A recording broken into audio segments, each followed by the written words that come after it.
Bagyong Lawin, madaling araw bukas, inaasahang lalabas na ito ng Philippine Area of Responsibility. Sa ngayon, signal number 1 na lang ang babala ng Pag-asa sa Batanes Group of Islands.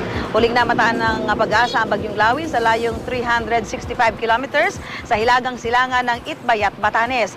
Taglay nito ang lakas ng hangin 175 kilometers per hour at bugsong aabot sa 210 kilometers per hour. Kumikilos ito pahilagang silangan sa bilis na 13 kilometers per hour. Base sa storm track ng Weather Central, hindi na ito tatama sa lupa. Gayunpaman, maging handa pa rin po sa matataas na alon sa eastern seaboards ng Luzon at western seaboard ng Visayas. Aabot ng 3 metro ang inaasahang pagtaas ng alon dyan sa mga nabanggit na lugar. Kaya inaabisuhan ang mga maglalayag na iwasan muna ang mga nabanggit na baybayin. Samantala bukas, ang Luzon ay magiging maulan lalo na sa mga lugar sa gitnang bahagi. Dito po sa Metro Manila, mataas ang tsansa ng pag-ulan lalo na sa pagsapit ng tanghali hanggang gabi. Sa Kalakahang Visayas, asahan ang maaliwalas na panahon, habang ang Mindanao ay makakaranas ng maulang panahon.